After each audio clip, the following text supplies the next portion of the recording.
हर हर महादेव। जय श्री शंभू। भक्तों, आप सभी को आने वाली महाशिवरात्रि की बहुत बहुत शुभकामनाएं। महाशिवरात्रि व्रत में शिवरात्रि व्रत की कथा का पाठ करना बहुत ही फलदायी बताया गया है। शिव पुराण में भी इस व्रत की महिमा बताई गई है। शिव पुराण के अनुसार जाने अनजाने में जो भी मनुष्य और जीव महाशिवरात्रि का व्रत कर लेता है वह शिव कृपा का भागी बन जाता है और उसे यमराज के दूत भी दूर रहते हैं। इसलिए महाशिवरात्रि व्रत में शिव भक्तों को महाशिवरात्रि की कथा का पाठ जरूर से करना चाहिए, सुनना चाहिए। तो देखिए भक्तों, पूजा करने के बाद में कथा सुनने के लिए एक जल का लोटा ले लेंगे और कथा कभी भी खाली हाथ नहीं सुनी जाती है। आप अपने सीधे हाथ में अक्षत और पुष्प ले लें और कथा का श्रवण करते हुए हुंकारा जरूर से भरें। तो कथा शिवरात्रि की इस प्रकार से है। पूर्व काल में चित्रभानु नामक एक शिकारी था। जानवरों की हत्या करके वह अपने परिवार को पालता था। वह एक साहूकार का कर्जदार था, लेकिन उसका ऋण समय पर ना चुका सका। क्रोधित साहूकार ने शिकारी को शिव मठ में बंदी बना लिया। संयोग से उस दिन शिवरात्रि थी। शिकारी ध्यान मग्न होकर शिव संबंधी धार्मिक बातें सुनता रहा। चतुर्दशी को उसने शिवरात्रि व्रत की कथा भी सुनी। शाम होते ही साहूकार ने उसे अपने पास बुलाया और ऋण चुकाने के विषय में बात की। शिकारी अगले दिन सारा ऋण लौटा देने का वचन देकर बंधन से छूट गया। अपनी दिनचर्या की भांति वह जंगल में शिकार के लिए निकला, लेकिन दिन भर बंदी गृह में रहने के कारण भूखा प्यासा से व्याकुल था। शिकार खोजता हुआ वह बहुत दूर निकल गया। जब अंधकार हो गया तो उसने विचार किया कि रात में ही बितानी पड़ेगी, जंगल में ही बितानी पड़ेगी। वह वन एक तालाब के किनारे एक बेल के पेड़ पर चढ़कर रात बीतने का इंतजार करने लगा। बेल वृक्ष के नीचे शिवलिंग था जो बेल पत्रों से ढका हुआ था। शिकारी को उसका पता न चला। पड़ाव बनाते समय उसने जो टहनियां तोड़ी वे संयोग से शिवलिंग पर गिरती चली गई। इस प्रकार दिन भर भूखे प्यासे शिकारी का व्रत भी हो गया और शिवलिंग पर बेलपत्र भी चढ़ गए।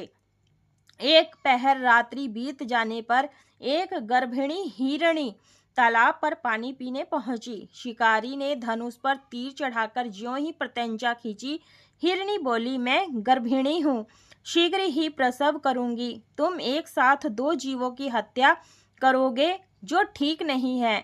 मैं बच्चे को जन्म देकर शीघ्र ही तुम्हारे समक्ष प्रस्तुत हो जाऊंगी, तब मार लेना। शिकारी ने प्रत्यंचा ढीली कर दी और हिरणी जंगल झाड़ियों में लुप्त हो गई। प्रत्यंचा चढ़ाने तथा ढीली करने के वक्त कुछ बेलपत्र अनायास ही टूटकर शिवलिंग पर गिर गए। इस प्रकार उससे अनजाने में ही प्रथम पहर का पूजन भी संपन्न हो गया। कुछ ही देर बाद एक और हिरणी उधर से निकली। शिकारी की प्रसन्नता का ठिकाना न रहा। समीप आने पर उसने धनुष पर बाण चढ़ाया। तब उसे देख हिरणी ने विनम्रता पूर्वक निवेदन किया, हे शिकारी, मैं थोड़ी देर पहले ऋतु से निवृत्त हुई हूँ, कामातुर हिरणी हूँ, अपने प्रिय की खोज में भटक रही हूँ। मैं अपने पति से मिलकर शीघ्र ही तुम्हारे पास आ जाऊंगी। शिकारी ने उसे भी जाने दिया। दो बार शिकार को खोकर उसका माथा ठनका। वह चिंता में पड़ गया। रात्रि का आखिरी पहर भी बीत रहा था। इस बार भी धनुष से लगकर कुछ बेलपत्र शिवलिंग पर जा गिरे तथा दूसरे पहर की पूजन भी संपन्न हो गई। तभी एक अन्य हिरणी अपने बच्चों के साथ उधर से निकली। शिकारी के लिए यह स्वर्णिम अवसर था। उसने धनुष पर तीर चढ़ाने में देर नहीं लगाई। वह तीर छोड़ने ही वाला था कि हिरणी बोली, हे शिकारी, मैं इन बच्चों को इनके पिता के हवाले करके लौट आऊंगी, इस समय मुझे मत मारो। शिकारी हंसा और बोला, सामने आए शिकार को छोड़ दूं? मैं ऐसा मूर्ख नहीं। इससे पहले मैं 2 बार अपना शिकार खो चुका हूँ। मेरे बच्चे भूख प्यास से विग्रह हो रहे हैं होंगे। उत्तर में हिरणी ने फिर कहा, जैसे तुम्हें अपने बच्चों की ममता सता रही है, ठीक वैसे ही मुझे भी। हे शिकारी, मेरा विश्वास करो, मैं इन्हें इनके पिता के पास छोड़कर तुरंत लौटने की प्रतिज्ञा करती हूँ। हिरणी का दुख भरा स्वर सुनकर शिकारी को उस पर दया आ गई। उसने उस मृगी को भी जाने दिया। शिकार के अभाव में तथा भूख प्यास से व्याकुल शिकारी अनजाने में ही बेल वृक्ष पर बैठा बेलपत्र तोड़ तोड़ कर नीचे फेंकता जा रहा था। और फटने को हुई तो एक हष्ट-पुष्ट मृग उसी रास्ते पर आया। शिकारी ने सोच लिया कि इसका शिकार वह अवश्य करेगा। शिकारी की तनी प्रत्यंचा देखकर मृग विनीत स्वर से बोला, हे शिकारी, यदि तुमने मुझसे पूर्व आने वाली 3 मृगनियों तथा छोटे-छोटे बच्चों को मार डाला है, तो मुझे भी मारने में विलंब न करो, ताकि मुझसे उनके वियोग में एक क्षण भी दुख ना सहना पड़े। मैं उन हिरनियों का पति हूँ। यदि तुमने उन्हें जीवन दान दिया है, तो मुझे भी कुछ क्षण का जीवन दान देने की कृपा करो। मैं उनसे मिलकर तुम्हारे समक्ष उपस्थित हो जाऊंगा। मृग की बात सुनते ही शिकारी के सामने पूरी रात का घटना चक्र घूम गया। उसने सारी कथा मृग को सुना दी। तब मृग ने कहा, मेरी तीनों पत्नियां जिस प्रकार प्रतिज्ञाबद्ध होकर गई हैं, मेरी मृत्यु से अपने धर्म का पालन नहीं कर पाएंगी। अतः जैसे तुमने उन्हें विश्वास पात्र मानकर छोड़ा है, वैसे ही मुझे भी जाने दो। मैं उन सबके साथ तुम्हारे सामने शीघ्र ही उपस्थित होता हूँ। शिकारी ने उसे भी जाने दिया। इस प्रकार प्रातः हो गई। उपवास, रात्रि जागरण तथा शिवलिंग पर बेलपत्र चढ़ाने से अनजाने में ही पर शिवरात्रि की पूजा संपूर्ण हो गई। पर अनजाने में की गई हुई पूजन का परिणाम उसे तत्काल मिला। शिकारी का हिंसक हृदय निर्मल हो गया। उसमें भक्ति जो भगवत शक्ति का वास हो गया।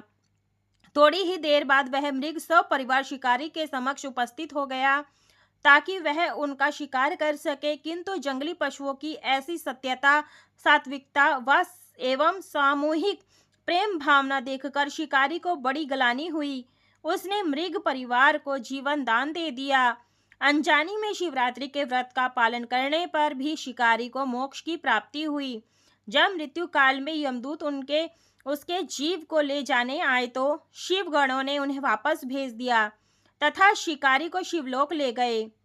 शिव जी की कृपा से ही अपने इस जन्म में राजा चित्रभानु अपने पिछले जन्म को याद रख पाए तथा महाशिवरात्रि के महत्व को जानकर उसका अगले जन्म में भी पालन कर पाए। शिव कथा का यह संदेश हमें यह सिखाता है कि शिकारी की कथानुसार महादेव तो अनजाने में किए गए व्रत का भी फल दे देते हैं, पर वास्तव में महादेव शिकारी की दया भाव से प्रसन्न हुए। अपने परिवार के कष्ट का ध्यान होते हुए भी शिकारी ने मृग परिवार को जाने दिया। यह करुणा ही वस्तुतः उस शिकारी को उन पंडित एवं पुजारियों से उत्कृष्ट बना देती है, तो जो कि सिर्फ रात्रि जागरण, उपवास एवं दूध, दही, बेलपत्र आदि द्वारा शिव को प्रसन्न कर लेना चाहते हैं। इस कथा में सबसे महत्वपूर्ण बात यह है कि इस कथा में अनजाने में हुए पूजन पर विशेष फल दिया गया है। इसका अर्थ यह नहीं है कि शिव किसी भी प्रकार के से किए गए पूजन को स्वीकार कर लेते हैं अथवा भोलेनाथ जाने या अनजाने में हुए पूजन में भेद नहीं कर सकते हैं। वास्तव में वह शिकारी शिव पूजन नहीं कर रहा था। इसका अर्थ यह भी हुआ कि वह किसी तरह के किसी फल की कामना भी नहीं कर रहा था। उसने मृग परिवार को समय एवं जीवन दान दिया, जो कि शिव पूजन के समान है। शिव का अर्थ ही कल्याण होता है। उन निरीह प्राणियों का कल्याण करने के कारण ही वह शिव तत्व को जान पाया तथा उसका शिव से साक्षात्कार हुआ। परोपकार करने के लिए महाशिवरात्रि का दिवस होना भी आवश्यक नहीं है। पुराण में 4 प्रकार के शिवरात्रि पूजन का वर्णन है। मानसिक शिवरात्रि, प्रथम आदि शिवरात्रि तथा महाशिवरात्रि पुराण वर्णित अंतिम शिवरात्रि है। नित्य शिवरात्रि वस्तुतः प्रत्येक रात्रि ही शिवरात्रि है। अगर हम उन परम कल्याणकारी आशुतोष भगवान में स्वयं को लीन कर दें तथा कल्याण मार्ग का अनुसरण करें, वही शिवरात्रि का सच्चा व्रत है। तो ये थी भक्तों महाशिवरात्रि की व्रत कथा या कहानी। और इसके बाद में हमें विनायक जी की कथा कहानी को जरूर से सुनना है, तभी हमारा व्रत पूजन जो है संपूर्ण माना जाता है। ये कथा आप शिवरात्रि के दिन किसी भी समय सुन सकते हैं, आपको पूजा का संपूर्ण लाभ प्राप्त होगा। आप ये दिन में भी सुन सकते हैं, दोपहर में भी सुन सकते हैं, शाम के समय प्रदोष काल में भी सुन सकते हैं। जो लोग व्रत रखते हैं उन्हें कथा जरूर से सुननी चाहिए। जो व्रत नहीं कर रहे हैं उन्हें भी कथा अवश्य रूप से सुननी चाहिए, तभी उनका व्रत पूजन सफल होता है। कथा सुनने के बाद में कुछ जल के लोटे में अक्षत पुष्प डाल देंगे और बाकी भगवान के चरणों में छोड़ देंगे, क्षमा प्रार्थना मांग लेंगे। पूजा में रही कोई भी कमी रह जाती है, भूल चूक गलती हो जाती है, उसके लिए क्षमा प्रार्थना जरूर से मांग लें। और ये जल का लोटा आप अगर दिन में कथा सुन रहे हैं सूर्य देव को अर्घ्य दीजिए। अगर शाम के समय प्रदोष काल में कथा सुन रहे हैं तो आपने चंद्रमा को अर्घ्य देना है या फिर किसी पौधे में सिला सकते हैं। और देखिए भक्तों, ये जो व्रत होता है शिवरात्रि का फलाहारी व्रत होता है, इसमें नमक नहीं खाया जाता है और मीठे व्रत किया जाता है। यदि आपका स्वास्थ्य साथ नहीं देता है तो आप सेंधा नमक खा सकते हैं व्रत में। आई होप आपको महाशिवरात्रि की व्रत कथा की वीडियो पसंद आई है। वीडियो को लाइक शेयर सब्सक्राइब जरूर करें, फेसबुक और इंस्टाग्राम पर फॉलो जरूर से करें। हर हर महादेव, जय शिव शंभू।